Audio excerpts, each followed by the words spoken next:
talked earlier when we were up on doing some 300-yard work about not really in a disadvantage, maybe a perception of a disadvantage, but with the gun we have a different height over bore, mechanical offset, correct, whatever you'd like to call it this day. Exactly.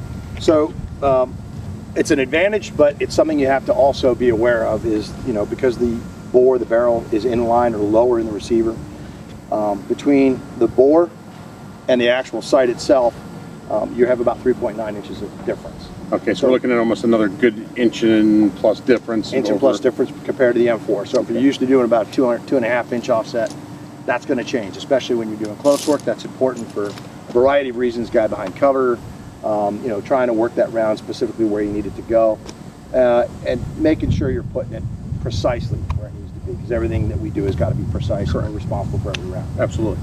So do a quick demo. I'm going to show you kind of the offset at this distance. We're about 7 yards, give or take. And what I'm going to do is I'm going to put the dot on the center target's head, and I'm going to fire just 3 rounds to show you what the difference is actually going to be, so you're aware. And this is something we would do with anybody who's getting used to the system, so they understand what's happening. That's another reason we do the zero at the distance that we do, is because of that offset. So I'm going to gauge this target just 3 rounds.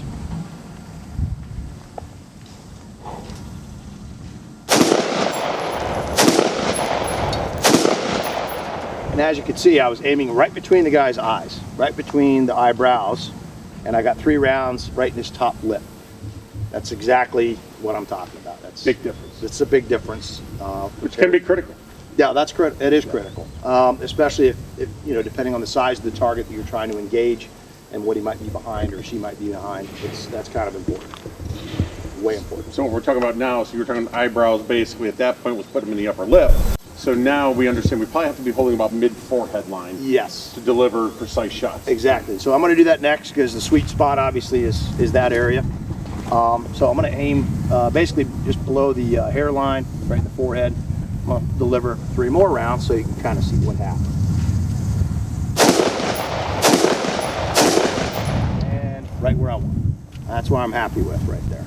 So realistically, taking the gun out, getting it into your training practice, getting good with the mechanical offset, height over bore, again, understanding it, there is a difference between that and a traditional M4. And you got to visually kind of retune what you're seeing. Sure. And understand that, hey, if I'm making this shot, this is where I'm going to have to refocus, go a little bit higher with it. Exactly. And especially when you're driving here. And when you start working drills with it close and far, whatnot, you start realizing that, okay, no big deal. All right. So that's kind of cool you mentioned drills. So we have some. Yes, we do. This is where we're going to play that game again. This is where we play. So this is your chance to redeem yourself. So we're going to talk. Whoa. There was a one-handed. There was, but I also beat you with your own gun. On the other thing. On the other thing. That was that gun. That was true. Okay, true. We'll give you that. So we'll work some half and half drills, and let's maybe go with a 1 through 5 again. We're talking about, recoil management is the primary thing as you get closer. Obviously, trigger control is going to change based on the distance that you're at. But what we're working is the mechanics of the gun and kind of seeing what you can get away with. Now, a lot of folks do this with, say, a Comp M4. It's not a comp weapon. It's just a standard kind of a regular issued rifle. So nothing too special. We're going to see what we can do with it as a standard rifle. I like it. I like it too. Let's do it. Back to 20. All right. Here we go.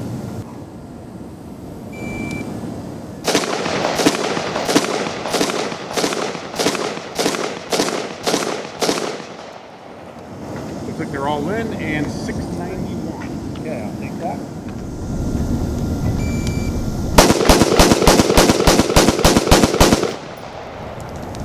Rounds, 365. Okay, that's all right. We'll take it. Now the tough one. And you can't count. That was 11 and 203. I was 11. No, that was 10. I'm busting. Oh, 203. 10 and 203. I'll take 203. I had a little trigger freeze on shot. Little stall. Little trigger freeze, but made up for it. No issues. Again, good recoil management. And if you see the one thing that a lot of folks will shoot this, but you never actually get to see or look at the group. So all inside the 8-inch circle, truthfully about a 6-inch? About a 6-inch. Yeah, we'll take it. I'll take that. Let's go back. I know. All right.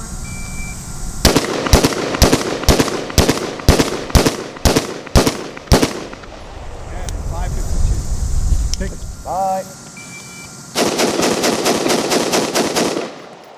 281. Shanked 1. Yeah. It's like third shot. I just watched it bounce. Started walking down. Yeah. Just a little bit. It's all right. Got on the gas. Yeah. Paid the price. He's done. 9 rounds for 217. I'll take it. And I screwed that whole counting thing up, and that's always been a downfall. I should take my shoes off. 217. That was terrible. What was mine? Oh, like 250 something. No. Oh, you were way over. No, 203 for 10. Was it? Yeah. Oh no, give me another mag. I don't. No. Oh no. Oh no! No. Oh no! It's not fair. You know the gun. Yeah. Oh, now this you has a have better thought I know the trigger. gun. There it is. No, Oh, you know the gun. one thing I will say this. You know, recoil impulse a little bit different. Not a big thing. You feel a little bit more the weight in the back of the gun. So used to having that leverage of snapping the little bit longer gun up from the front of the gun a little bit more. But honestly, not a huge difference. So here's what I noticed when I was transitioning over to this, to the other one, the older version actually. It almost moves too easy. Yeah. You're so used to having to fight the weight, and now there's nothing up there. You It's actually like it have floats. to. It's very responsive. It's like all of a sudden you're working a race car, and it's really you hit the gas and it's really moving. Yeah. So something that's a little bit different with it is that aspect of even when you're moving target to target, which will bring us to the next thing. But if you want to try the 10 rounds again, you can do it if you like. You trying to make me feel bad? Nope. If you want to do it, that's cool. I mean, it's up to you. I think you did a splendid job. Well, thank you. It's splendid, so I'm good with that. Splendid job. I mean, look at that. That's wonderful. I so hate you. Again, first time shooting it, so you know that's really good. Yeah, first time shooting a half and half cold with this gun, I'll take it right now. Absolutely, especially after lunch in the malaise It was good. ensues. It was awesome. I like